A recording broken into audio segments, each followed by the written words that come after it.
আপনার সন্তানটা প্রবাস থেকে মাল নিয়ে রওনা, পথিমধ্যে আসার পরে হঠাৎ করে অ্যাক্সিডেন্টে দুনিয়া থেকে বিদায় নিয়ে চলে গেল।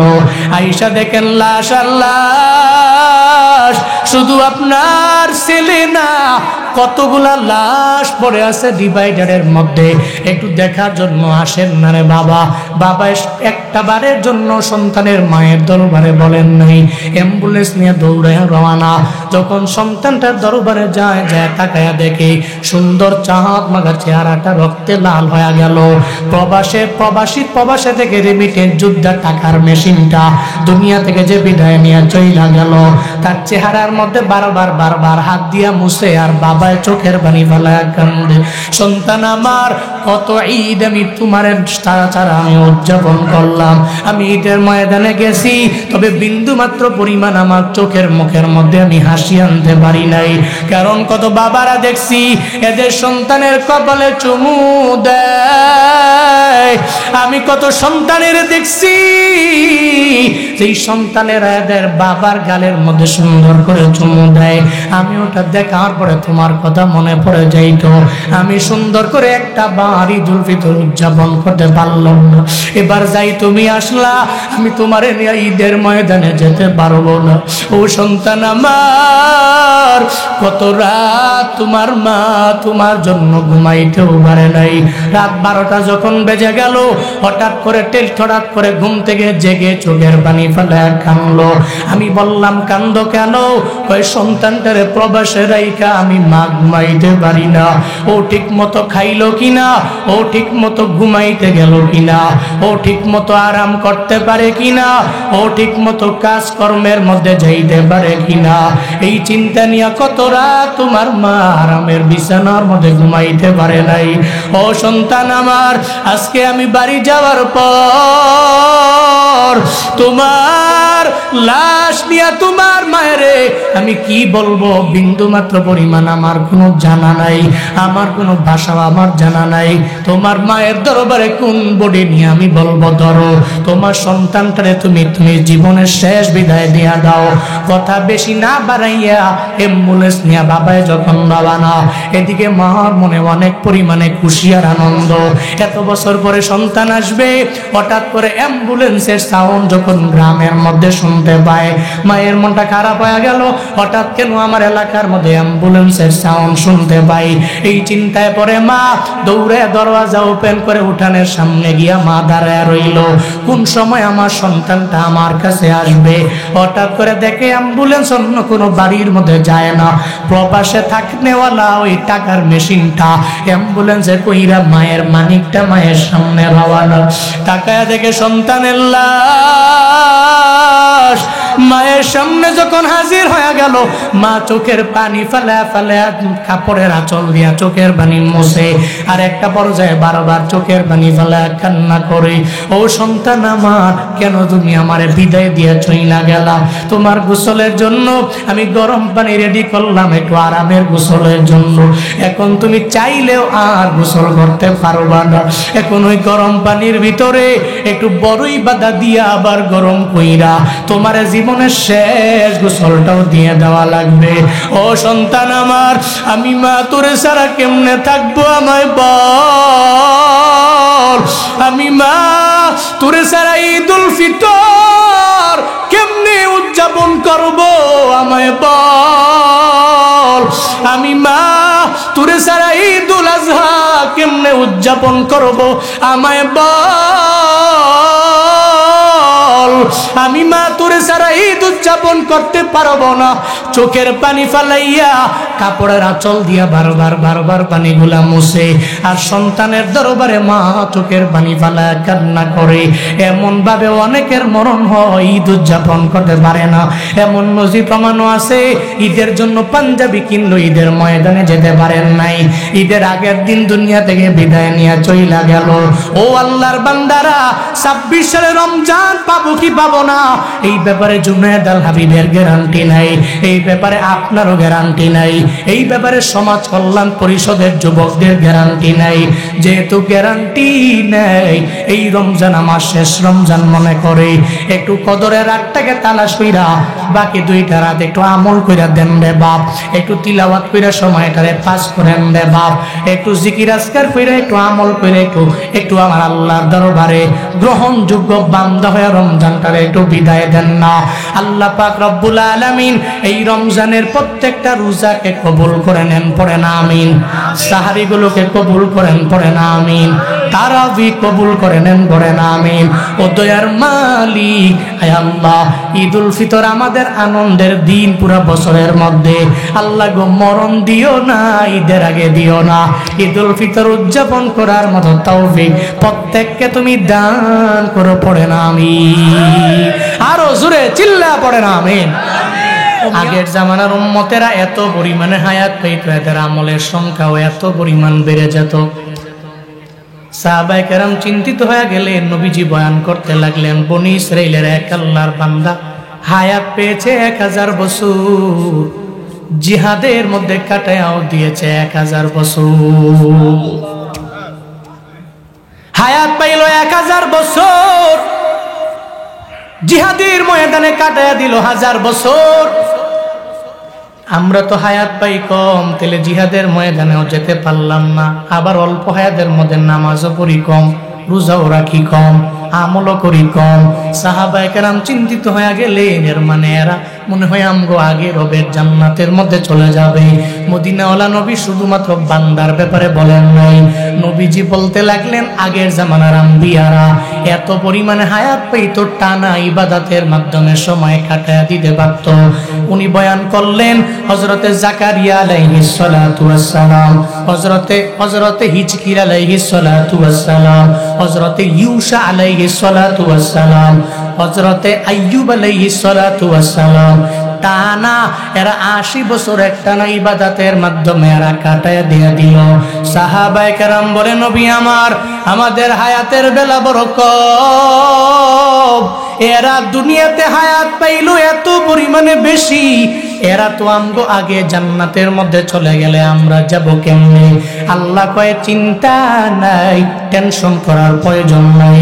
আই জিবরাইল সূরা কদর নিয়ে আমার মদিনাওয়ালা নবীর দরবারে যাও, আমার নবীর দরবারে গিয়া জানিয়ে দাও চিন্তা করার প্রয়োজন নাই।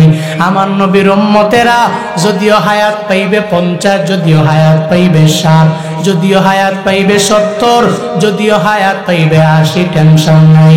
এদের আমি আল্লাহ এমন এক দামি রাত দিয়া দিলাম, যেই রাতের বেলা এক রাতে আমল করার বিনিময়ে 1000 মাস ইবাদত করলে যেই সওয়াব হবে, এক রাতের আমলের বিনিময়ে সেই যাজা আল্লাহ দিয়া দিবে। ইয়া ইলাহি তো মেরা মাবুদ হ্যায়, ইয়া ইলাহি तो मेरा माशूक है, या इलाही तो मेरा हन्नान है, या इलाही तो मेरा मन्नान है। আগের জামানার উম্মতেরা হায়াত পাইতো 1000 বছর, আমাদের 1000 বছর হায়াত পাওয়া লাগবে না, মাত্র 50-60 বছর হায়াত পাইলেই আমাদের জন্য কাফি। মদিনাওয়ালা নবী বললেন, আমরা দুনিয়াতে আসলাম সবার পরে, কিন্তু জান্নাতে যাব আমরা সবার আগে। নাহনুল আখিরুনা সাবিকুন, যদিও আমরা আখিরি নবী এবং আখিরি নবীর উম্মত, আমার উম্মত, কিন্তু জান্নাতে কেমন করে আমরা সবার আগে যাব জানেননি? হাসরের ময়দানে জান্নাতের দরওয়াজার মধ্যে একজন দারোয়ান দাঁড়ায়া থাকবে। সব নবীরা গেলেও জান্নাতের দরওয়াজা ওপেন করা হবে না, ওই জান্নাতের দরওয়াজা পরিপূর্ণ বন্ধ। হাসরের ময়দানে নবী উম্মতদেরকে বাইসা বাইসা যখন দরওয়াজার সামনে গিয়া দাঁড়ায়া যাবে, দারোয়ান বলবে, কে আপনি? কয় আনা মুহাম্মদ। সঙ্গে কারা? ওই উম্মতদের নিয়ে আমি চলে আসলাম। ওই নবী আমার, যেদিন থেকে আল্লাহ জান্নাত বানাইছে ওদিন থেকে জান্নাতের দরওয়াজার মধ্যে আমি দাঁড়ায় রইলাম আপনার জন্য অপেক্ষমান। আপনার আগে কেউ জান্নাতের মধ্যে ঢোকার কোনো পারমিশন নাই, আপনার আগে কোনো অনুমতি নাই। আজকে জান্নাতের 8টা দরওয়াজা আপনার জন্য ওপেন আছে। সব নবীর আগে, নবীর উম্মতের আগে যেই দরওয়াজা দিয়া মন চায় ওই দরওয়াজা দিয়েই জান্নাতে ঢুকে যা। আতিনা ফি দারে দুনিয়া না হাসানাতিনা ফি দারে উকবা না হাসান ইয়া গিয়াসাল মুস্তাগীসি নাহদিনা নবদিকারা বিল উলুমে ওয়াল গিনা হর গরি দে নেকো তু তৈয়ার হ্যায় ঝুনা মাঙ্গে উস্ত তু বেজার হ্যায়। তাহলে অন্যান্য নবীর উম্মতের চাইতে আমগো দাম আল্লাহর দরবারে কম না বেশি?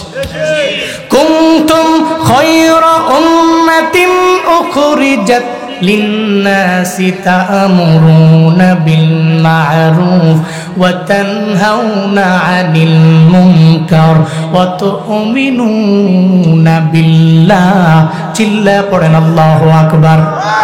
আল্লাহ পাক বলেন, হে উম্মতে মুহাম্মাদি, বড় দামি করে দুনিয়ার মধ্যে আমি আল্লাহ তোমাদের পাঠাইলাম।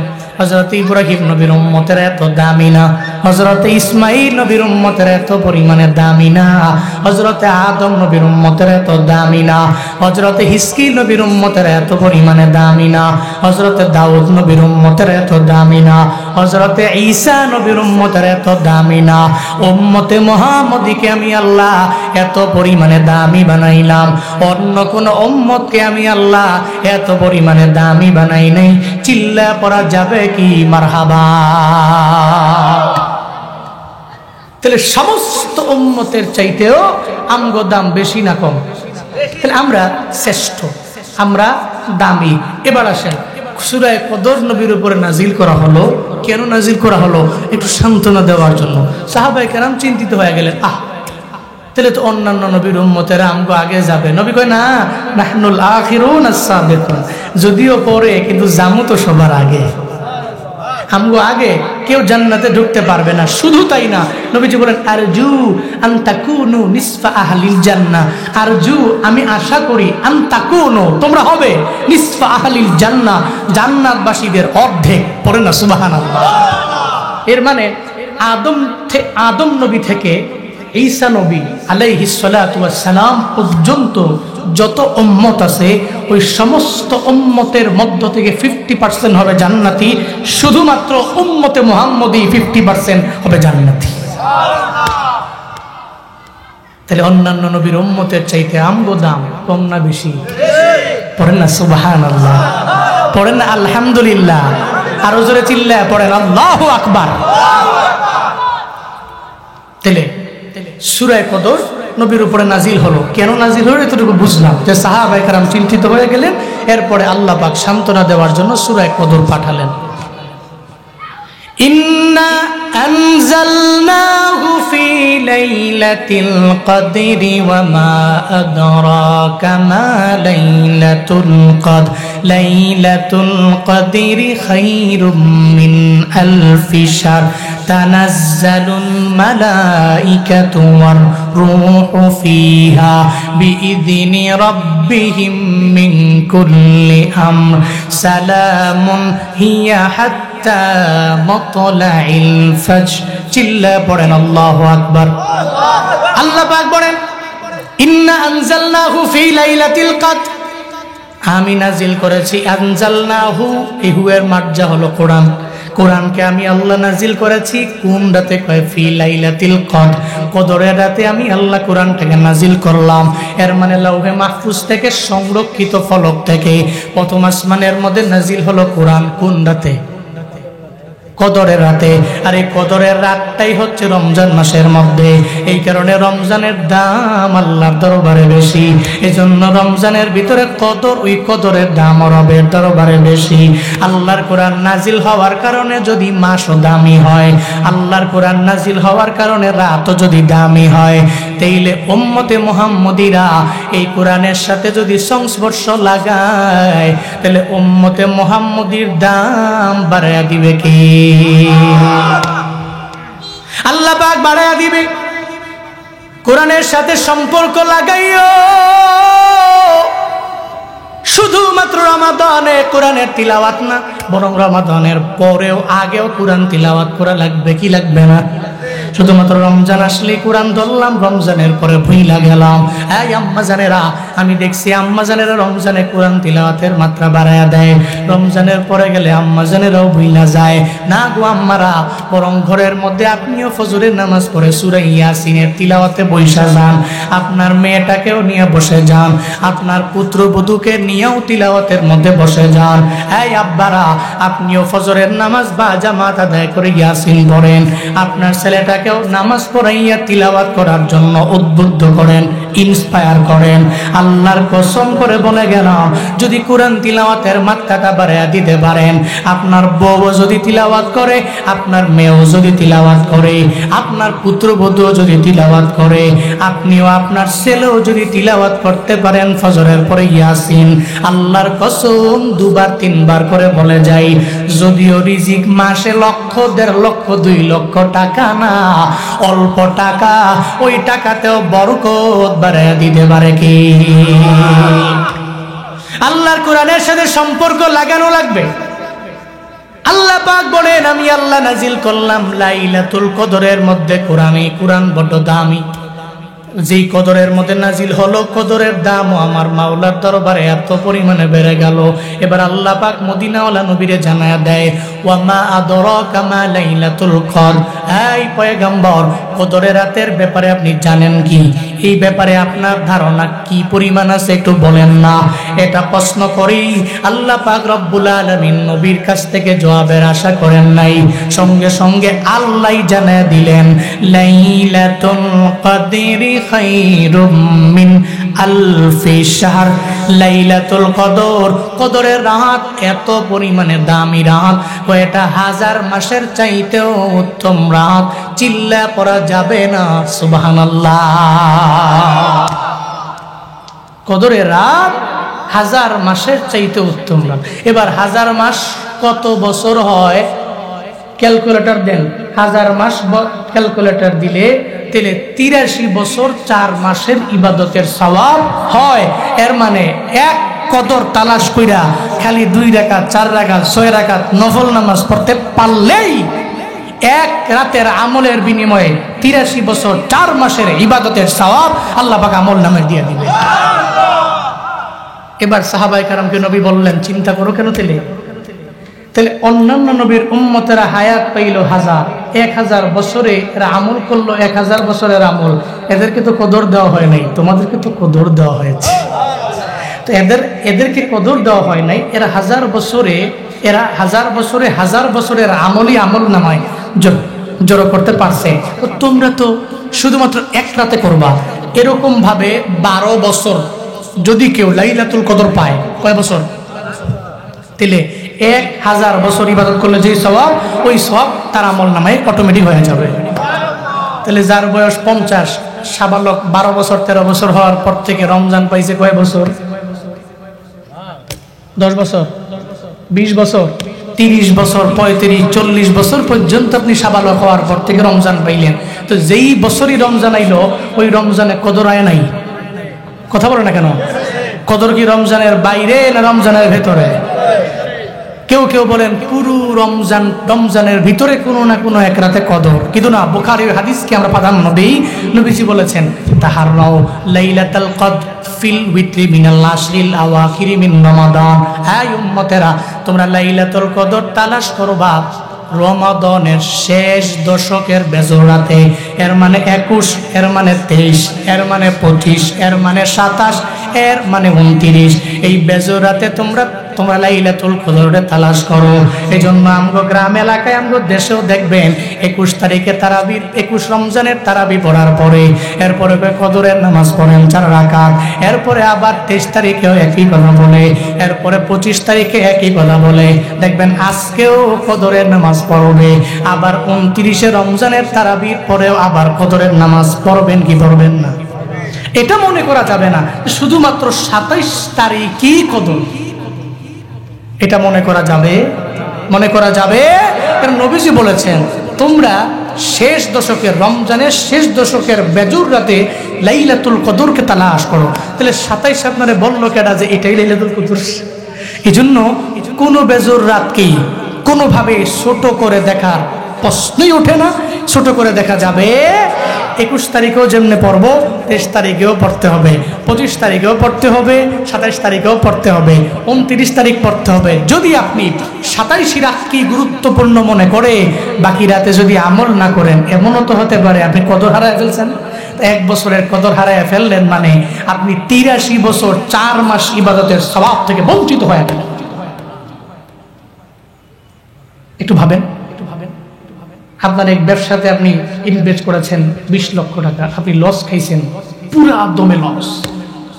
আপনি তো আফসোস করতে করতে কাঁদতে কাঁদতে অজ্ঞান হয়ে যাবেন। হইল কি? এমনকি মৃত্যু পর্যন্ত এর একটা তাসির, এর একটা প্রভাব আপনার মনে বারবার বাড়িয়ে দিবে। করলাম কি যদি না করতাম? আপনার এই 20 লক্ষ টাকার লস, আপনার মৃত্যু পর্যন্ত আপনি আফসোস করলেন, কপাল পোড়া। আপনার কত রমজান চলে গেল, আপনার কত কদর চলে গেল, একটু কি চিন্তা করতে পারলেন না?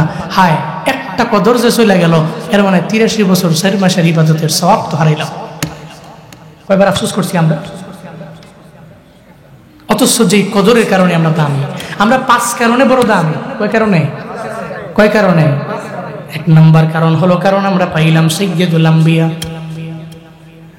সব নবীদের নবী পাইছি আমরা। এই কারণে আল্লাহর দরবারে আমগো দাম কম না বেশি? কেমন নবী পেয়েছ ও মতলবের মানুষেরা? এমন নবী আমার, সব নবীর চাইতে যেই নবীর দাম আমার আল্লাহর দরবারে বেশি। মেরাজে যে আল্লাহ নবীকে নিয়ে গেলেন, ওই মেরাজ সত্য না মিথ্যা? কথা বলে কেন? কেউ যদি বলে আমি হারাম শরীফ থেকে যে আকসা পর্যন্ত নবীর মেরাজ এটা মানি না, এর মানে সে কোরআনও মানে না, এর মানে সঙ্গে সঙ্গে সে কাফের হয়ে গেল।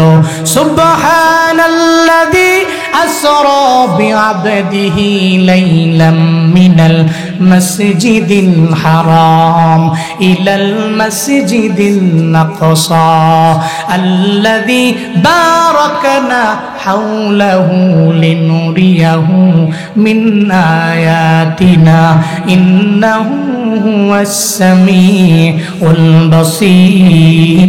চিল্লা পড়েন আল্লাহু আকবার। আল্লাহ পাক বলেন সুবহানাল্লাযী, পুত পবিত্র রব, আল্লাযী আসরা, যে আল্লাহ পাক রব্বুল আলামিন মেরাজ করালেন, যে আল্লাহ পাক ভ্রমণ করালেন নবীরে। রাতের একাংশের মধ্যে আল্লাহ পাক নবীরে ভ্রমণ করালেন। হারাম থেকে নিয়ে আকসা পর্যন্ত আমার নবীর যে ভ্রমণ, এটা যারা মানবে না ও কোরআন মানে না, সঙ্গে সঙ্গে ও অস্বীকারী কাফের হয়ে যাবে। এর মানে নবীকে যে আল্লাহ মেরাজে নিয়ে গেলেন, মদিনাওয়ালা নবীরে নেওয়ার জন্য মিকাইল আসলেন, ইসরাফিল নেওয়ার জন্য আসলেন। আবার কেউ কেউ বলেন না না, শুধু মিকাইল ফেরেশতা জিবরাইল নিয়ে আসলেন। এরপরে সঙ্গে সঙ্গে যখন নিয়ে রওনা, আমার নবীকে বোরাক নিয়ে রওনা, অনেকগুলা কাণ্ড প্রতিমধ্যে ঘটলো।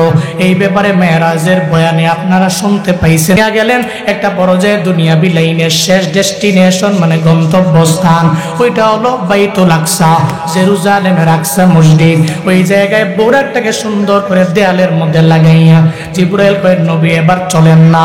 নবীকে সঙ্গে করে লইয়া যখন আকসার মসজিদের মধ্যে ঢুকলেন, মদিনাওয়ালা নবী তাকায়া দেখে রে, এত গভীর রাতের মধ্যে আকসা মসজিদের মধ্যে কতগুলা মানুষ দেখা যায়। কেউ দাঁড়ায় আছে, কেউ কেউ বৈশা রইল, আবার কেউ কেউ সিজদার মধ্যে সিজদা দিতে লাগলো। চিন্তায় পড়ে গেল, নবী আমার এরা কারা? এত রাতের বেলায় মসজিদের মধ্যে এরা কোত্থেকে আসলো? জিবরাইল কয় পয়গম্বর আমার, আপনি চিন্তা করবেন না, আপনার দাম আল্লাহর দরবারে কত, এই ব্যাপারে আল্লাহ পাক আপনারে জানান দেওয়ার জন্য সব আসমানি যত নবী আছে সব নবীদের আল্লাহ পাঠায়া দিয়েছে। সব নবীরা আজকে আকসা মসজিদে আপনার সম্মানে আজকে দাঁড়ায়া রইল। আপনি ভেতরে ঢুকবেন, আপনাকে ওয়েলকাম জানাবে, আপনাকে অভিবাদন জানাবে, আপনাকে কনগ্রেচুলেশন জানানোর জন্য, আপনাকে অভিবাদন জানানোর জন্য, আপনাকে সুসংবাদ দেওয়ার জন্য আল্লাহ সমস্ত নবীরে আকসা মসজিদের মধ্যে হাজির করেছে। চিল্লায়া পড়া যাবে কি মারহাবা। মদিনাওয়ালা নবীকে বললেন, ও পয়গম্বর চিন্তা নাই, সব নবীদের আপনার জন্য ওয়েটিং আছে, আপনার জন্য অপেক্ষায় দাঁড়ায় রইল গো নবী। মায়ার নবী জানাইয়া দিলেন এখন কি করা লাগবে? ওই 2 রাকাত নামাজ পড়বেন। ওই সামনে কে যাবে? ওই সামনে তো অন্যান্য নবীরা যেতে পারে। মদিনাওয়ালা নবী বললেন আমার আগে কত সিনিয়র নবী দুনিয়ার মধ্যে আসলো, ওনারা হায়াত পাইল অনেক বেশি, ওনাদের উম্মত ছিল অনেক পরিমাণে বেশি, এরা আমার আগে যাবে রে জিবরাইল, আমি তো সবার আগে কোনোভাবেই যেতে পারবো না।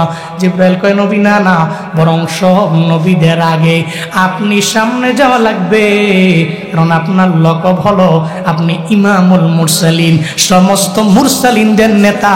আল্লাহ পাক আপনারে বড় মায়া করে বানাইছে। আপনার সামনে ইব্রাহিম নবী যেতে পারবে না, আপনার সামনে আদম নবী যেতে পারবে না, আপনার সামনে ইসমাইল নবী যেতে পারবে না, আপনার সামনে ঈসা নবী যেতে পারবে না, আপনার সামনে অন্য কোনো রাসূলুল্লাহ যাবে না, আপনার সামনে অন্য কোনো নবীরা যাবে না। নবী আপনি সামনে যাবেন, 2 রাকাতের ইমামতি আপনারই করা লাগবে। পড়েন সুবহানাল্লাহ। আল্লাহ পাক বলেন উম্মতে মুহাম্মদী বড় দামি জাত। কেন এরা দামি? কয়েক নম্বরে মদিনাওয়ালা নবীর কারণে এরা দামি। 2 নম্বরে কেন দামি? কয় সাইয়্যিদুল কুতুবের কারণে এরা দামি। সমস্ত আসমানে কিতাবের লিডার হলো কোরআন, এই কোরআনের কারণে এরা দামি। 3 নম্বরে কেন উম্মতে মুহাম্মদী দামি? মুহাম্মদী দামি হয়েছে রমাদানের কারণে। এই যে রমজান আসলো, বিদায় নিয়ে চলে যাবে বাপরে বাপ, এত পরিমাণে আনন্দ আমার, শুধুমাত্র ঈদের জন্য আমার কেনাকাটা করা লাগবে। আমরা তো গেলাম কিন্তু আমগো মা বোনদের ঠেলায় তো এখন মার্কেটের মধ্যেও ঢোকা যায় না। মা বোনেরা নিজে গিয়া কিনা লাগবে, স্বামী আইনা দিলে পছন্দ হয় না। কয় তোমার পছন্দ ভালো না, তুমি মনে হয় কম দামি ড্রেস কিনা নিয়ে আসলা। দেখবেন মা বোনেরা নিজেরটা কেনার জন্য টাকা নিয়ে জোর কইরা বাহিরে যায়। আবার পর্দা করে তো কেউ যায়, আলহামদুলিল্লাহ। এমন কিছু আছে সাজিয়া গুজিয়া এরপরে মার্কেটে দোকানদারের সামনে গিয়া কয় আমার একটা দামি 30 পিস দাও। এরপরে 30 পিসের দাম যদি হয় 2000, দাম চায় 6000। এরপরে উনি মুলাইতে আনছে 3000, ওদিকের দাম 2000, 3000 টাকা দিয়ে বাড়িতে এসে জামাইরে কয় তুমি চিনো না আমার দেইকেই তো 6000-এর ড্রেস 3000-এ দিয়া দিছে। চিল্লা কও ঠিক না বেডি? দোকানদারের লাভ হইল আম্মা জান আপনারা দেইখা। শুধু তাই না, দোকানদারের লাভ হয়ে গেল, আবার আপনারে দেখলো লাভ হইল, টাকাও পাইলো 1000 টাকা বেশি। আপনার জামাই গেলে লাভ নাই, সে মূলে ঠিক দাম দর কইরা আনবে। আপনি তো পারবেন না গো মা। সাবধান, রমজান বড় দামি মাস। এই মাসের মধ্যে একটা ঈদ উদযাপন করতে যাইয়া এমন ভাবে নিজের পর্দাকে বিসর্জন দিয়ে দেওয়া যাবে না রে আম্মা। এই ঈদের মার্কেট করতে গিয়া জোহর পড়ে না, আসর পড়ে না, মাগরিব পড়ে না, এশা পড়ে না, এমন আছে না নাই? আসেনি? অথচ ঈদটা তো এত দামি ছিল না, ঈদের পোশাকটা তো এত পরিমাণে দামি ছিল না। ঈদের পোশাক না কিনলেও ঈদ উদযাপন হবে। 1 ওয়াক্ত জোহরের নামাজ যে আপনার কাজা হয়ে গেল, 1 ওয়াক্ত আসরের নামাজ কাজা হয়ে গেল, 1 ওয়াক্ত মাগরিবের নামাজ কাজা হয়ে গেল। আল্লাহর কসম করে বলে গেলাম, সারা দুনিয়া সারা জীবনের সমস্ত ঈদের নামাজ এক পাল্লায় দেন, আর একটা পাল্লায় যদি আপনার জোহরের নামাজটা দেন রে বাপ, একটু বলেন না জোহরের নামাজের পাল্লা ভারী হবে না হালকা হবে? তাহলে আপনার ঈদের জামা দামি এমন না, বরং জোহর দামি।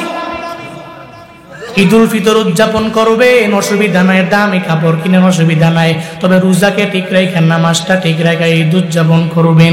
আল্লাহর দরবারে একটু কাইন্দা নিবেন। এই রাতগুলো চলে যাইতেছে রে বাপ, যেই রাতের বেলা আল্লাহ বহু মানুষের মাফ করে দেয় রে বান্দা। আল্লাহর কাছে আপনি বলবেন, আল্লাহ গো, আমার মতো গুনাহগার বান্দার তো শুধুমাত্র একজন আল্লাহ। তোমার তো দুনিয়াতে বান্দার অভাব নাই, তোমার তো দুনিয়াতে বান্দার অভাব নাই, কিন্তু আমার তো মালিক 2-3 জন না, আমার তো মালিক 4-5 জন না, আমার তো দুনিয়াতে আমি ডাকার মতো মালিক কয়জন? কয়জন? একমাত্র আমার আল্লাহ, আমার একমাত্র আল্লাহ। তুমি তোমার বান্দা ডাকার মতো বান্দার অভাব নাই। আল্লাহ গো, কদরের রাতে যদি তুমি আমারে মাফ করে দাও, তাহলে তোমার বিন্দু মাত্র পরিমাণ লস হবে না। আবার তুমি যদি মাফ না করো, তোমার লাভও নাই, এই জায়গায় তোমার প্রফিটও নাই, তোমার লসও নাই। এই লাইলাতুল কদরে আল্লাহ কি পরিমাণে মাফ করে দেয়। আম্মা জানা আয়েশা সিদ্দিকা রাদিয়াল্লাহু তাআলা আনহা মদিনাওয়ালা নবীরে বললেন, ও পয়গম্বর, আর রাইতা ইন আলিমতু আইয়া লাইলাতিন লাইলাতুল কদর, আমি যদি জানতে পারি ওই রাতটা কদরের রাত, তাহলে ওই রাতের বেলা মাদা কুলু ফিহা, ওই রাতের বেলা আমি কি বলবো আল্লাহর দরবারে?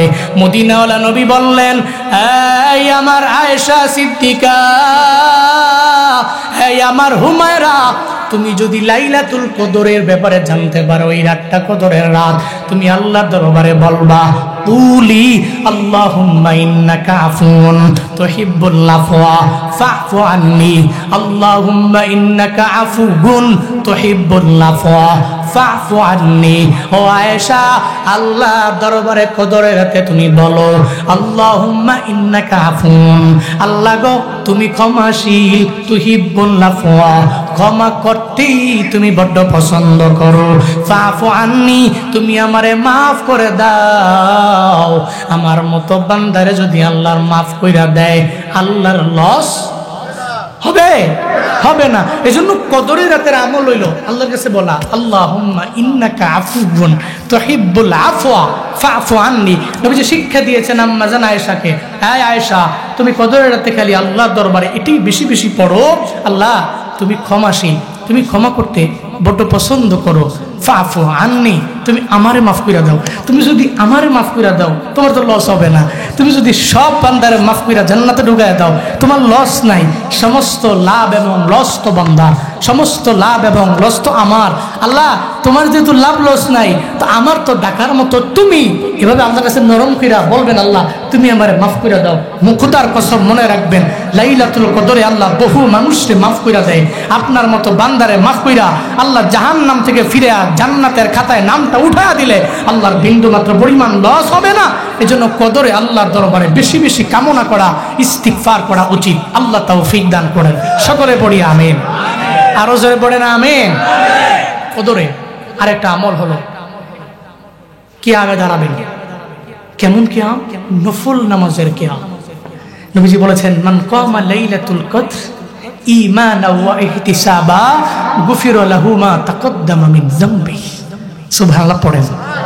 নবীজি বলছেন, লাইলাতুল কদরে যদি কেউ নফল নামাজে দাঁড়ায়, 2 রাকাত 4 রাকাত 6 রাকাত নামাজের বিনিময়ে আল্লাহ পাক তার পূর্বের সমস্ত গুনাহ মাফ করে দিবেন। সুবহানাল্লাহ। তাহলে লাভ না লস? আল্লাহ কার?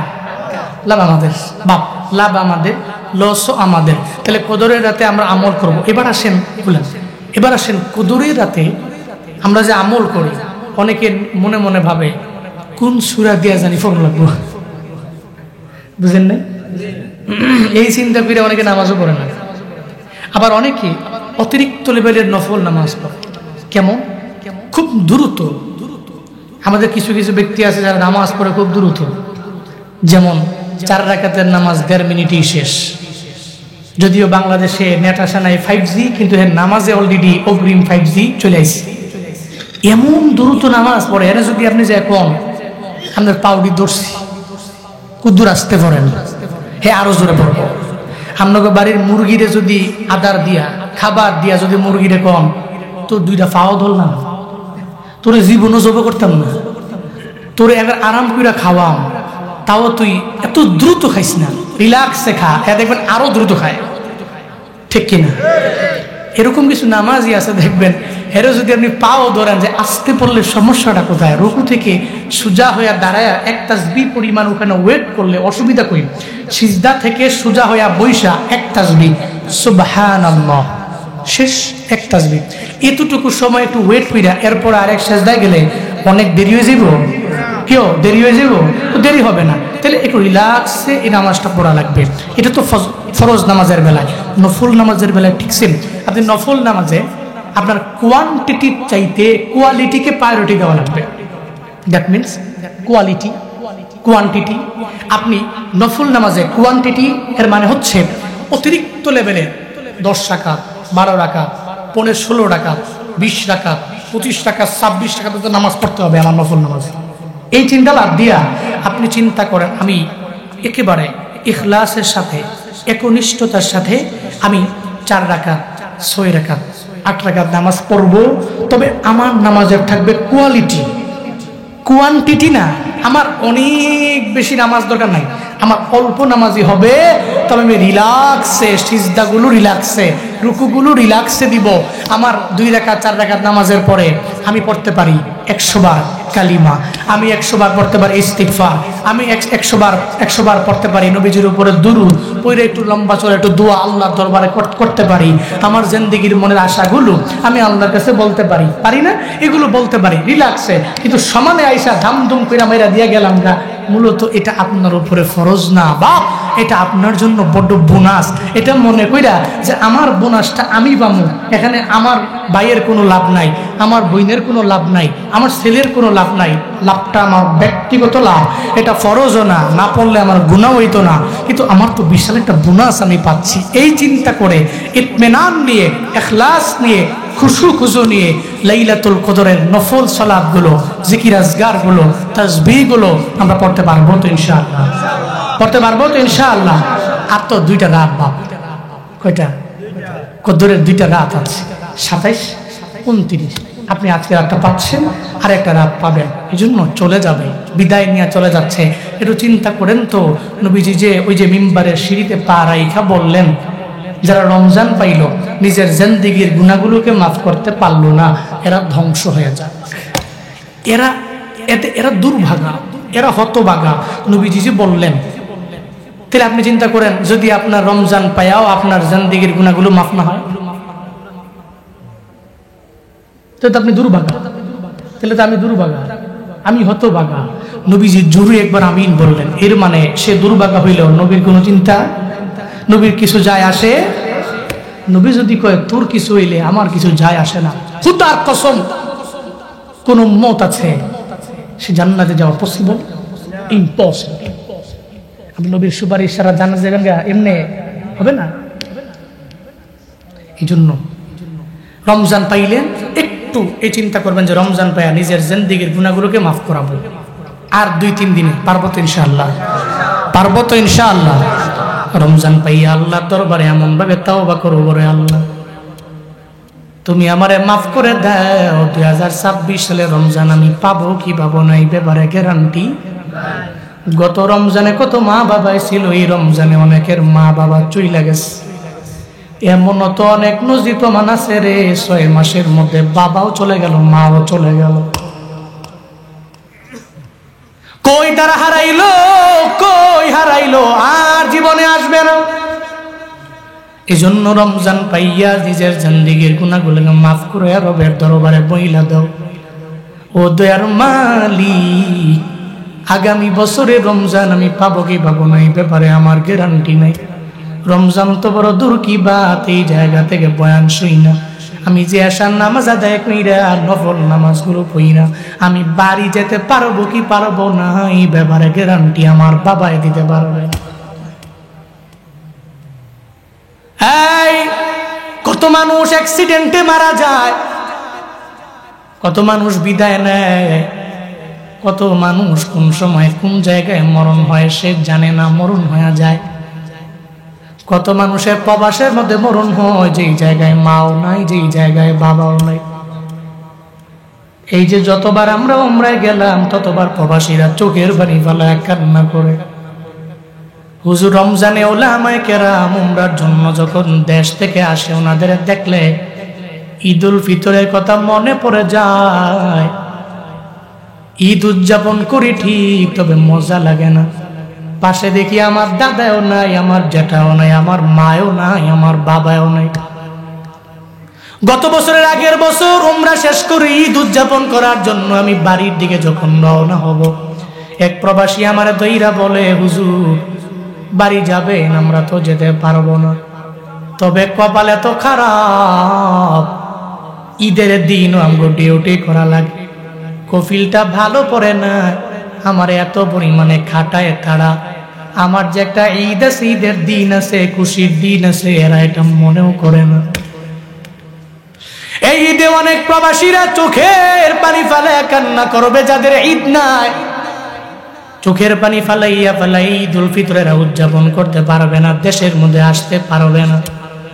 কত প্রবাসীরা আসার জন্য রেডি হয়, মা বাবার টেলিফোন করেও জানায় দেয়, ও মা বাবা তুমি দোয়া কইরা দাও যাতে আল্লাহ পাক এবারে ঈদটা তোমাদের সাথে আমার উদযাপন করায়।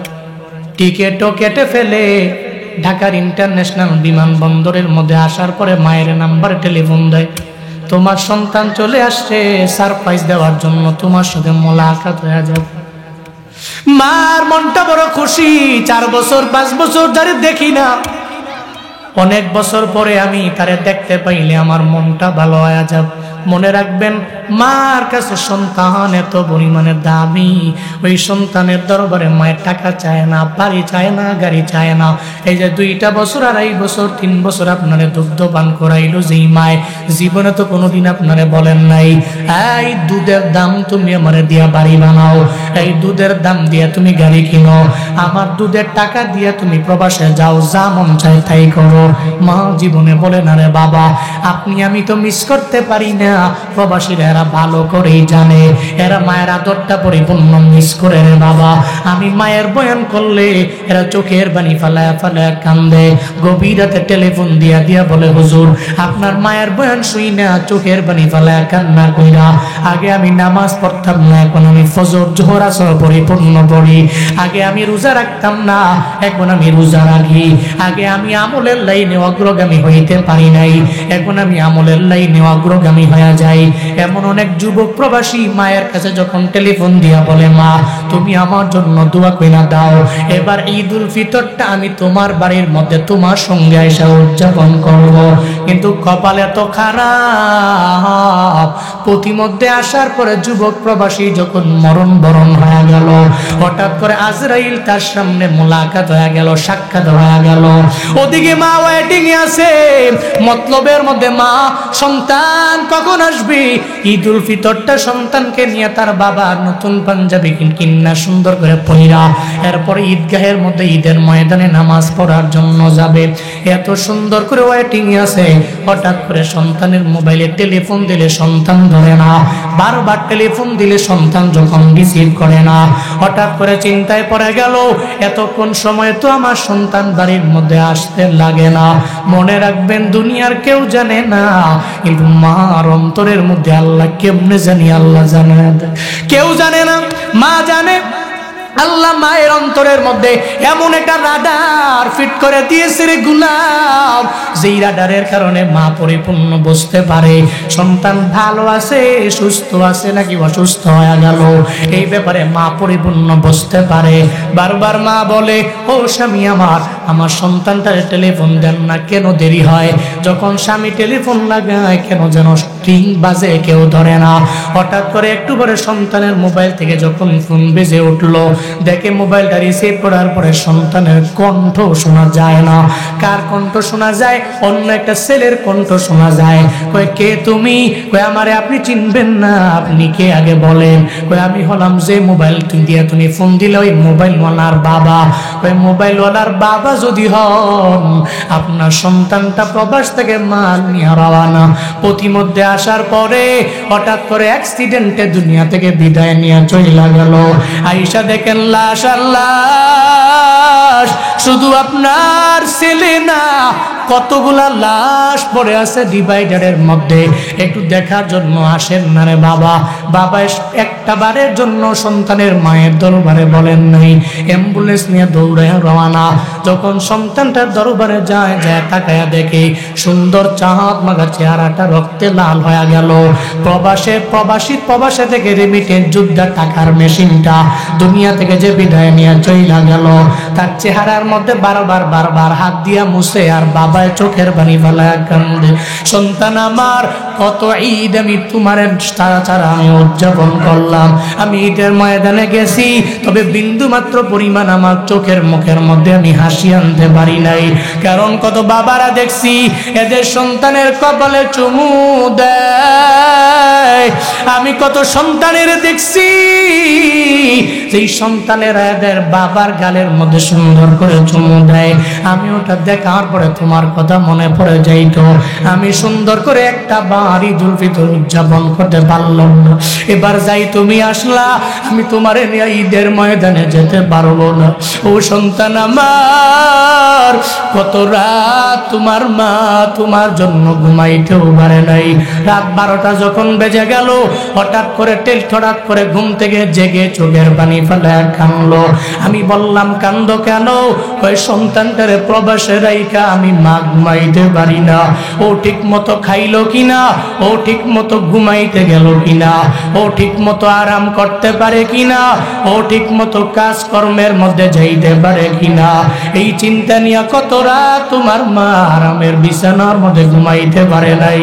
ও সন্তান আমার, আজকে আমি বাড়ি যাওয়ার পর তোমার লাশ নিয়ে তোমার মায়েরে আমি কি বলবো বিন্দু মাত্র পরিমাণ আমার কোনো জানা নাই, আমার কোনো ভাষা আমার জানা নাই। তোমার মায়ের দরবারে কোন বডি নিয়ে আমি বলবো ধরো তোমার সন্তানটারে তুমি জীবনের শেষ বিদায় দিয়া দাও। কথা বেশি না বাড়াইয়া অ্যাম্বুলেন্স নিয়ে বাবায় যখন রওনা, এদিকে মার মনে অনেক পরিমাণে খুশি আর আনন্দ। এত বছর পরে সন্তান আসবে, হঠাৎ করে অ্যাম্বুলেন্সের সাউন্ড যখন গ্রামের মধ্যে শুনতে পায়, মায়ের মনটা খারাপ হয়ে গেল। হঠাৎ কেন আমার এলাকার মধ্যে অ্যাম্বুলেন্সের সাউন্ড শুনতে পাই? এই চিন্তায় পরে মা দৌড়ে দরওয়াজা ওপেন করে উঠানের সামনে গিয়া মা দাঁড়ায় রইল, কোন সময় আমার সন্তানটা আমার কাছে আসবে। হঠাৎ করে দেখে অ্যাম্বুলেন্স অন্য কোনো বাড়ির মধ্যে যায় না, প্রবাসে থাকনেওয়ালা ওই টাকার মেশিনটা অ্যাম্বুলেন্সে কইরা মায়ের মানিকটা মায়ের সামনে রওয়ানা। তাকায়া দেখে সন্তানের লাশ মায়ের সামনে যখন হাজির হয়ে গেল, মা চোখের পানি ফেলে কাপড়ের আঁচল দিয়া চোখের পানি মুছে আর একটা পর্যায়ে বারবার চোখের পানি ফেলে কান্না করে, ও সন্তান আমার, কেন তুমি আমারে বিদায় দিয়া চইলা গেলা? তোমার গোসলের জন্য আমি গরম পানি রেডি করলাম, একটু আরামের গোসলের জন্য। এখন তুমি চাইলেও আর গোসল করতে পারবা না। এখন ওই গরম পানির ভিতরে একটু বড়ই বাদা দিয়া আবার গরম কইরা তোমার জীবনের শেষ গোসলটাও দিয়ে দেওয়া লাগবে। ও সন্তান আমার, আমি মা তোরে ছাড়া কেমনে থাকবো আমায় বল? আমি মা তোরে ছাড়া ঈদুল ফিতর কেমনে উদযাপন করবো আমায় বল? আমি মা তোরে ছাড়া ঈদুল আজহা কেমনে উদযাপন করবো আমায় বল? আমি মা তোরে ছাড়া ঈদ উদযাপন করতে পারবো না। চোখের পানি ফালাইয়া কাপড়ের আঁচল দিয়া বারবার পানিগুলা মুছে আর সন্তানের দরবারে মা চোখের পানি ফালায় কান্না করে। এমন ভাবে অনেকের মরণ হয়, ঈদ উদযাপন করতে পারে না। এমন নজির প্রমাণও আছে, ঈদের জন্য পাঞ্জাবি কিনলো, ঈদের ময়দানে যেতে পারেন নাই, ঈদের আগের দিন দুনিয়া থেকে বিদায় নিয়ে চইলা গেল।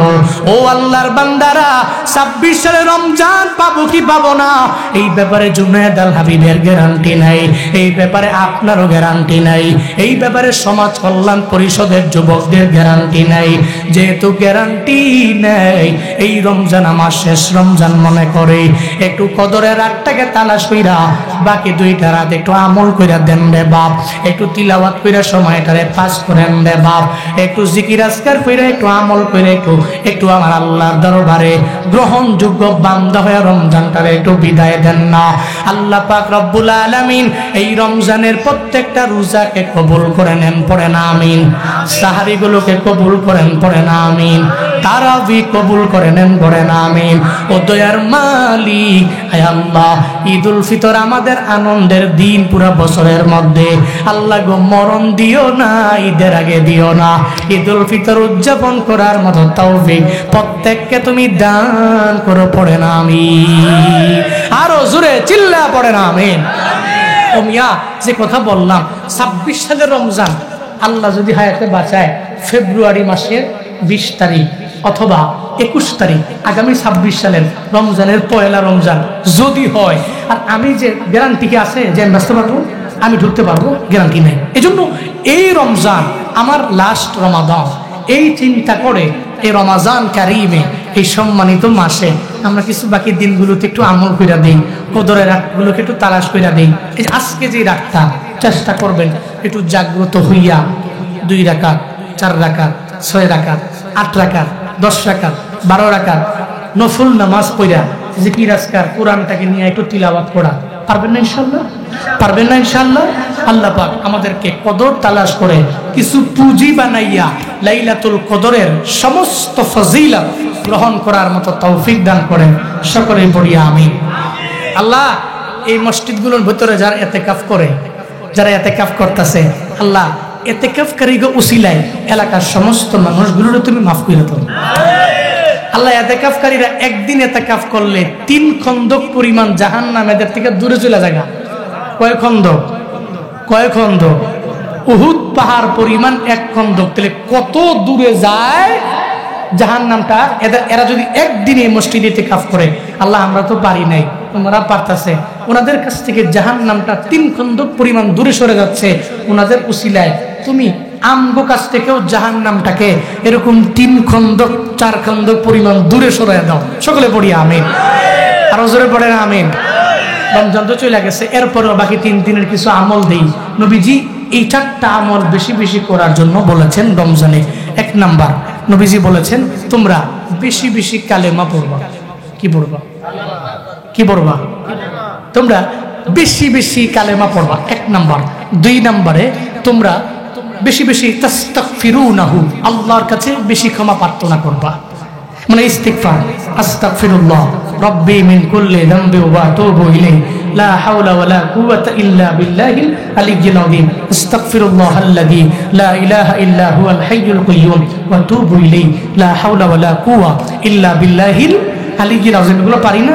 এরপর সাইয়্যিদুল ইস্তিগফার আছে, আল্লাহুম্মা আনতা রাব্বি লা ইলাহা ইল্লা আনতা খালাকতানি ওয়া আনা আবদুক ওয়া আনা আলা আহদিক ওয়া ওয়া'দিকা মাসতাতা'তু আউযু বিকা মিন শাররি মা সানা'তু আবুউ লাকা বিনি'মাতিকা আলাইয়া ওয়া আবুউ লাকা বিযামবি ফাগফিরলি ফাইন্নাহু লা ইয়াগফিরুয যুনুবা ইল্লা আনতা। এটা হলো সব ইস্তিগফারের নেতা। সব ইস্তিগফারের কি নেতা?